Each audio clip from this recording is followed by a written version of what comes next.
Hoodie man ने किया रक्षित को किडनैप। अपराजिता डाली जान खतरे में। सीरियल तुम देना साथ मेरा मेन चल रहा है हाई वोल्टेज ड्रामा, जहां पर रक्षित को बचाने के लिए अपराजिता डालेगी जान खतरे में। जी हाँ दोस्तों, अपकमिंग ट्रैक में देखने को मिलने वाला है। पूरा कॉन्टेक्ट का 1000 सैंपल्स रेडी हो चुके हैं और उसे कंटेनर में फुल करके सप्लाई किया जा रहा होता है। लेकिन अपराजिता की नजर उसे इंसान पर पड़ती है, जो उसे कंटेनर में बीच में बॉक्स में छुपा होता है। और अपराजिता यहाँ पर डर जाती है।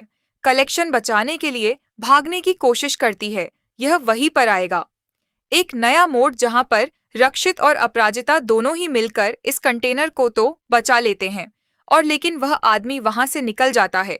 वही देखने को मिलता है कि अब लीगल पेपर्स उसे आदमी के हाथ लग चुके हैं कंपनी के, जिसकी वजह से कंपनी बर्बाद हो सकती है।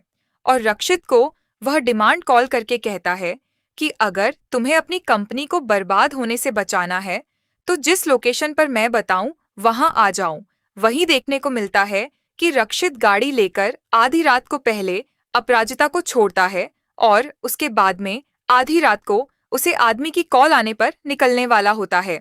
लेकिन तभी उसकी गाड़ी का बहुत बड़ा एक्सीडेंट हो जाता है, क्योंकि यह जो चले उसे आदमी ने ही बोला होता है रक्षित को किडनैप करने के लिए।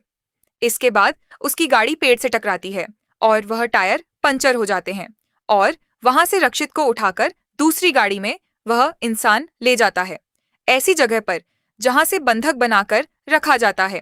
देखने को मिलने वाला है कि आप अपराजिता पर इंसान लग जाता है। भारद्वाज परिवार वाले पुलिस लेकर पहुंचे और कहते हैं कि इसी ने रक्षित को गायब करवाया है। इसके बाद अपराजिता बताती है कि वह घर छोड़कर चले गए थे और रक्षित की गायब होने का इल्जाम पर आ जाता है।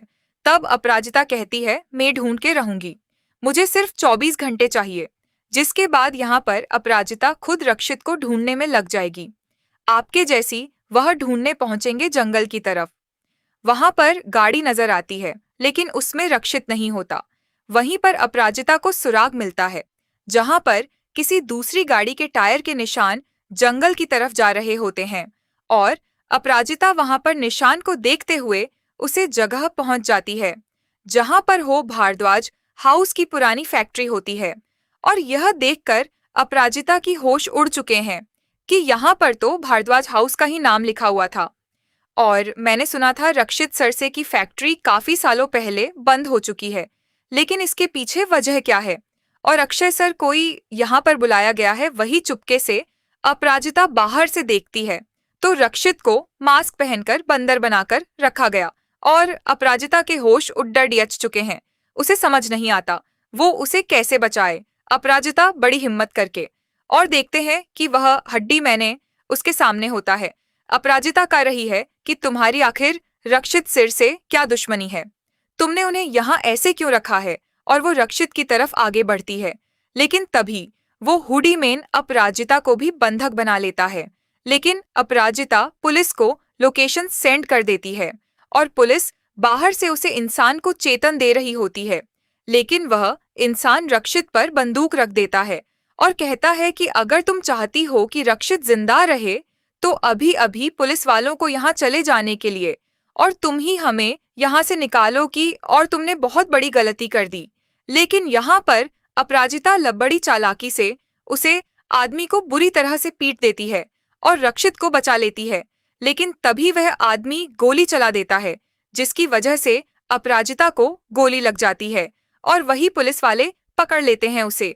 और यहाँ पर रक्षित की होश उड़ चुके हैं और अपराजिता को जल्दी से जल्दी हॉस्पिटल लेकर भागता है।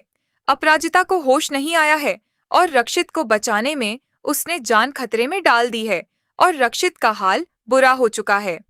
वह बुरी तरह से रोते हुए नजर आता है, और यह सब को देखकर सुधा को अरविंद कहता है कि देख लिया ना तुम्हारा बेटा किसे प्यार करता है, और अपराजिता से ज्यादा रक्षित को भी कोई प्यार नहीं कर पाएगा। अब देखना दिलचस्प होने वाला है कि क्या सुधा रक्षित और अपराजिता की प्यार को अपना पाएगी, या फिर कहानी में आएगा कोई नया ट्विस्ट, क्यों कि रक्षित अब अपराजिता का हाथ नहीं छोड़ने वाला, और एक बार फिर रक्षित अपने प्यार के लिए अपनी मम्मी से लड़ते हुए नजर आएगा।